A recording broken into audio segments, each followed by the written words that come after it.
ពីដំបងឡើយគេឆ្អើតាមផ្ទះរៀងៗខ្លួនទេតែដល់ពេលមានការគ្រប់គ្រងពីអង្គការជីវិតធម្មជាតិនៅកម្ពុជាមកគាត់បានបង្កើតក្រុមឆ្អើត្រីរយៈពេល3ថ្ងៃបានស្ងួតល្អដែលវាយចូលឡើងបានដែលវាយទុកបានគម្រោងរបស់យើងបានជួយគ្រប់គ្រងច្រើនទាំងការចងក្រងសហគមន៍របស់ពួកគាត់ហើយនឹងទាំងការផ្ដល់ជាសម្ភារៈជាធនធានមួយចំនួនសម្រាប់ពួកគាត់ដំណើរការក្នុងក្រុមហើយមួយទៀតគឺតាក់ទងទៅនឹងបដិភិដែលគាត់ប្រមូលចូលក្នុងការងារសហគមន៍ក្នុងការការពារធនធានធម្មជាតិដូចជាការងារល្បាតឬក៏សកម្មភាពអប់រំផ្សព្វផ្សាយ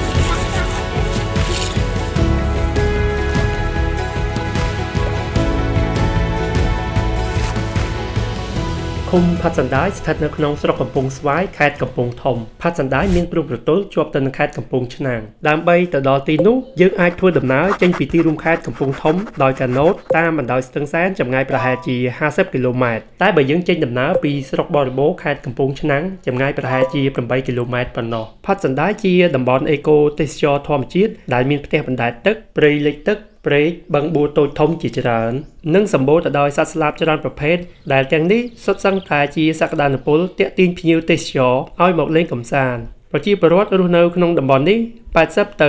90% ជាអ្នកនេសាទជាក់ស្ដែងប្រជាពលរដ្ឋនៅក្នុងភូមិទួលនាងសាវស្ទើរតែទាំងអស់រស់ពឹងអាស្រ័យទៅលើមុខរបរមួយនេះយំទៅមួយថ្ងៃមើល3-4ដងបើសិនត្រីត្រូវតែមេឃធ្លាក់ភ្លៀងចេះអត់ត្រូវទេហើយវាតែជាស្អុយជាអីចឹងទៅជាទូទៅប្រជានេសាទនៅទីនេះអាចរកត្រីបានចន្លោះពី10ទៅ20គីឡូក្នុងមួយថ្ងៃក្រៅពីគេកាប់ឆ្ការលបាំងលោបនេះមកត្រីវាអាចមានធ្លាក់មកដល់រែងតាមដងស្ទឹងយើងខ្លះហើយនឹងតាមដងទន្លេសាបឆ្នុកទ្រូនឹងខ្លះហើយវាអាចបានយើងជាពលរដ្ឋយើងអាចបដែតបានខ្លះសំបានតិចដោយសារពួកគាត់នៅទីនេះរកត្រីជាលក្ខណៈគ្រួសារបានតិចតួចមិនអាចយកទៅលក់ផ្ទាល់នៅលើទីផ្សារបានទើបពួកគាត់យកមកលក់ឲ្យអ្នកភូមិជាមួយគ្នានិងពេលខ្លះដោះដូរជារបស់ផ្សេងខ្ញុំយកមកឲ្យគាត់ទៅគាត់យកត្រីមកឲ្យខ្ញុំបាទយើងដោះដូរគ្នាចាដូរជារបស់ខ្ញុំបាទសម្រាប់របរឆ្អើរត្រីនៅក្នុងភូមិនេះក៏មិនសូវខុសពីកន្លែងផ្សេងដែរគេបែងចែកត្រីទៅតាមប្រភេទនិងទំហំឲ្យសមស្របទៅនឹងតម្លៃទីផ្សារត្រីមានបែងចែកជា3ប្រភេទមានក្បាល6ក្បាល7និងក្បាល8ក្បាល8ហ្នឹងគឺកន្លះ3ហ៊ុនក្បាល7ហ្នឹង3កន្លះក្បាល6ហ្នឹងកន្លះ4ជាធម្មតាប្រភេទត្រីនីមួយៗឡើងចុះទៅតាមរដូវកាលពីខែ1ដល់ខែ3សបោត្រីរៀលលោកគ្រូចន្លោះខែ9ខែ10ខែ11សបោប្រភេទត្រីកមត្រីកេះហើយនឹងត្រីចកៃខែហ្នឹងមានត្រីរៀលត្រីក្រោះខែ4ខែ5ខែ6យើងអត់មានត្រីអីប៉ុន្តែយើងឆ្អើជាប្រភេទត្រីដែកនិងត្រីចិញ្ចឹមនេះទឹកស្អាតបងយើងយកមកពីខាងលើការឆ្អើត្រីនៅទីនេះធ្វើឡើងយ៉ាងផ្ចិតផ្ចង់និងអនាម័យហើយត្រូវប្រើរយៈពេលយូរក្នុងការឆ្អើរដើម្បីរក្សាគុណភាពត្រីទុកឲ្យបានយូរ2ត្រឡប់ទៅ3ត្រឡប់បានស្ងួតរយៈពេល3ថ្ងៃបានស្ងួតល្អដែលវាយចូលឡើងបានដែលវាយទុកបានចាអញ្ចឹងយើងប្រើរយៈពេល3ថ្ងៃចា3ថ្ងៃ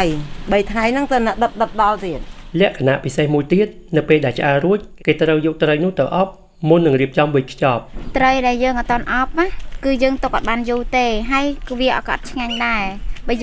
យើងអប់ស្ងួតគឺយើងទុកបានយូររយៈពេល1ឆ្នាំគុណភាពនៅល្អតែ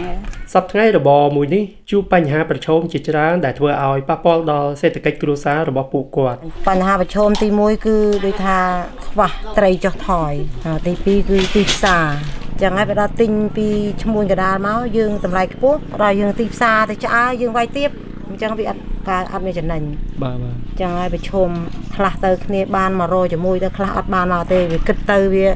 បានថវិកាចូលតិចពេកនឹងដោះស្រាយក៏ជាព្រៃអត់គ្រប់ជាទូទៅអ្នកទន្លេបន្ទាប់ពីទទួលផលនេសាទហើយពួកគាត់តែយកទៅលក់ឲ្យឈ្មួញឬធ្វើផ្អកប្រហុកដោយខ្លួនឯងជាលក្ខណៈគ្រួសារដែលនេះជាទម្លាប់តាំងពីដូនតាមកចូលដល់សម័យនេះនៅតាមតំបន់មួយចំនួនពួកគាត់ចាប់ដើមនាំគ្នាចងក្រងជាសហគមន៍ជាក់ស្ដែងដូចនៅក្នុងភូមិទួលនាងសាវនេះជាដើមពីដំបងឡើយគេឆ្អើតាមផ្ទះរៀងៗខ្លួនទេ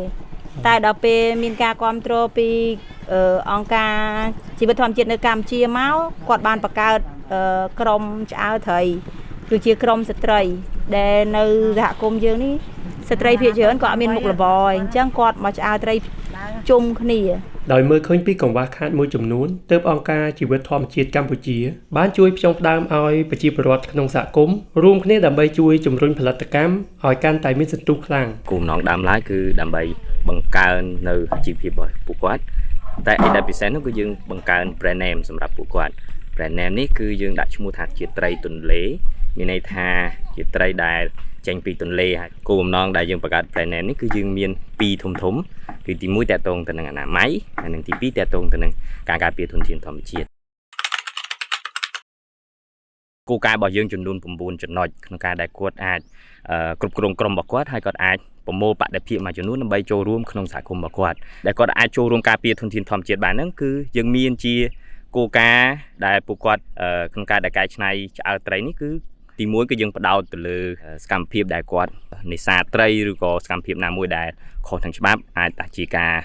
ទន្ទ្រានដីព្រៃជាការដាំឈូកឬក៏បរបាញ់សត្វអីជាដើមអញ្ចឹងសមាជិកនៅក្នុងក្រុមរបស់យើងបើសិនបើមានពាក់ព័ន្ធទៅលើសកម្មភាពទាំងអស់ហ្នឹងគឺយើងអាចឲ្យចូលក្នុងក្រុមការច្នៃត្រីបាននេះហើយមួយទៀតគឺតាក់ទងទៅនឹងបដិភិដែលគាត់ប្រមូលចូលក្នុងការងារសហគមន៍ក្នុងការការពារធនធានធម្មជាតិដូចជាការងារល្បាតឬក៏សកម្មភាពអប់រំផ្សព្វផ្សាយអញ្ចឹងសមាជិកដែលគាត់ចូលរួមក្នុងក្រុមត្រីឆ្អើរឬក៏ក្រុមត្រីទន្លេនេះគឺគាត់ផ្ដល់បដិភិចំនួន 5% ទៅលើផលចំណេញរបស់ពួកគាត់ចូលនៅក្នុងថវិកាសហគមន៍គោលបំណងដែលយើងចង់ក្រងពួកគាត់ជាក្រុមបែបហ្នឹងគឺដើម្បីងាយស្រួលគ្រប់គ្រងឲ្យគាត់អាចអនុវត្តទៅលើគោលការណ៍របស់យើងហ្នឹងមានតម្លាភាពហើយមានប្រសិទ្ធភាពបើសិនបើគាត់ធ្វើការងារជាលក្ខណៈគ្រួសារគឺយើងពិបាកក្នុងការដែលឲ្យគាត់អនុវត្តទៅតាមគោលការណ៍ទាំងអស់គម្រោងរបស់យើងបានជួយគ្រប់គ្រងច្រើនទៅលើការចងក្រងសហគមន៍របស់ពួកគាត់ហើយនឹងទាំងការផ្ដល់ជាសម្ភារៈជាធនធានមួយចំនួនសម្រាប់ពួកគាត់ដំណើរការក្នុងក្រុមហើយយើងមានការទទួលស្គាល់ពីខាងឃុំដែរយើងមានក្រុមសម្រាប់តាមដានក្នុងការអនុវត្តរបស់ពួកគាត់យើងហៅថា internal control system ហ្នឹងជាក្រុមសមាជិកក្រុម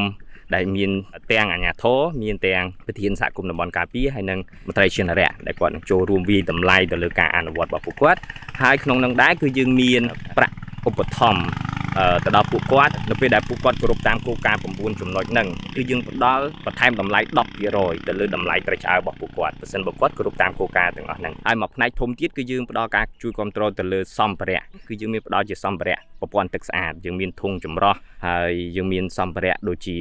ឯកសណ្ឋានរបស់ពួកគាត់យើងមានស្រោមដៃមានទូទឹកកកមានធុងទឹកកកមានអីផ្សេងទៀតដែលអាចជំនួយទៅដល់ការបង្កើនអនាម័យក្នុងការដែលកែច្នៃត្រីឆ្អើរហើយមួយផ្នែកទៀតគឺយើងបានជួយគ្រប់គ្រងទៅលើទីផ្សារត្រីដែលពួកគាត់អាចកែច្នៃបាននៅក្នុងសហគមន៍របស់គាត់គឺយើងនាំយកទៅលក់នៅលើទីផ្សារក្នុងតម្លៃមួយដែលសមរម្យដែលយើងបានសិក្សាទៅលើតម្លៃផលិតផលត្រីឆ្អើរផ្សេងទៀតនៅទីផ្សារនៅភ្នំពេញអញ្ចឹងតម្លៃរបស់យើងគឺពេលខ្លះសឹងតែទាបជាងតម្លៃដែលគេលក់នៅលើទីផ្សារក្នុងគម្រោងនេះក៏យើងបានជួយគ្រប់គ្រងទៅលើការចិញ្ចឹមត្រីដែរដោយសារយើងសង្កេតឃើញពីកង្វះខាតនៃការផ្គត់ផ្គង់ត្រីនៅក្នុងតំបន់របស់ពួកគាត់ហើយជាពិសេសក៏យើងចង់ជួយកាត់បន្ថយទៅលើការនេសាទទាំងស្រុងទៅលើបឹងធម្មជាតិណាព្រោះការចិញ្ចឹមត្រីរបស់យើងនេះគឺជាលក្ខណៈបដែតទឹកនៅក្នុងដងស្ទឹងសែននឹងតែម្ដងអញ្ចឹងទាំងបច្ចេកទេសនៃការចិញ្ចឹមគឺយើងព្យាយាមផ្ដោតទៅលើការចិញ្ចឹមបែបធម្មជាតិគោលបំណងហ្នឹងគឺដើម្បីផ្គត់ផ្គង់ត្រីឲ្យមានលក្ខណៈស្ថិរភាពនៅក្នុងសហគមន៍របស់គាត់ហើយអត់មានប៉ះពាល់ទៅដល់ធនធានធម្មជាតិនៅក្នុងតំបន់របស់ពួកគាត់គម្រោងរបស់យើងផ្ដល់ជាពូជត្រីយើងផ្ដល់ជាចំណីយើងផ្ដល់ជាបច្ចេកទេសក្នុងការដែលចិញ្ចឹមបែបបែបធម្មជាតិហ្នឹងហើយខាងពួកគាត់ក៏ចូលជាបដិភិមួយចំនួនដែរក៏ប៉ុន្តែនៅពេលដែលគាត់លក់ត្រីហ្នឹងទៅមានចំណេញក្នុងទម្រង់ណាមួយគឺគាត់អាចដកបដិភិក្នុងនេះគឺយើងចង 5% នៃផលចំណេញពីការចិញ្ចឹមត្រីរបស់ពួកគាត់ហ្នឹងឲ្យគាត់អាចយក 5% ហ្នឹងចូលរួមក្នុងសហគមន៍បន្ថែមទៅលើការចងក្រងពួកគាត់កែច្នៃជាប្រភេទត្រីឆ្អើរដែលមានឈ្មោះថាត្រីទន្លេនេះពួកគាត់ធ្វើជាលក្ខណៈសហគមន៍បែបនេះគឺគោលបំណងធំហ្នឹងគឺជំរុញទៅលើការលើកកម្ពស់ជីវភាពគ្រួសារនៅក្នុងសហគមន៍នឹងទាំងមូលតែម្ដងហើយអីដែលជាពិសេសនៅលើហ្នឹងគឺយើងលើកកម្ពស់ការចូលរួមរបស់ស្ត្រីព្រោះនៅក្នុងសហគមន៍របស់យើងទាំងក្រុមកែច្នៃទាំងក្រុមចិញ្ចឹមត្រីគឺយើងផ្ដោតទៅលើការសមាជិករបស់យើងជាស្ត្រីហើយក្រុមទាំងពីរហ្នឹង ទៀតសោតគឺមានការដឹកនាំពីស្ត្រីនឹងតែម្ដងហើយមួយផ្នែកនឹងដែរគម្រោងរបស់យើងក៏បានផ្ដល់ជាវគ្គបណ្ដុះបណ្ដាលដល់ពួកគាត់ពីបញ្ហា gender ហ្នឹងឲ្យគាត់បានយល់ដឹងពីទូនាទីរបស់ស្ត្រីហើយបញ្ហាមួយចំនួនឬគល់មួយចំនួនដែលរាំងស្ទះទៅលើការចូលរួមរបស់ពួកគាត់ហ្នឹងឲ្យគាត់បានយល់ហើយយើងផ្ដល់ឱកាសឲ្យពួកគាត់បានចូលរួម សម្រាប់បងប្អូនដែលចង់បានត្រីឆ្អើរដែលល្អនិងមានគុណភាពអាចទាក់ទងតាមលេខទូរស័ព្ទទាំងនេះបានការជួយគាំទ្រផលិតផលរបស់ប្រជាពលរដ្ឋនៅទីនេះមិនត្រឹមតែជួយឲ្យពួកគាត់ទទួលបានកម្រៃខ្លះសម្រាប់ដោះស្រាយជីវភាពប៉ុណ្ណោះទេវាក៏ជាចំណែកតូចមួយជួយដល់ធនធានធម្មជាតិនិងជីវៈចម្រុះរបស់ប្រទេសយើងបានថិតថេរបន្តដល់កូនចៅជំនាន់ក្រោយៗទៀត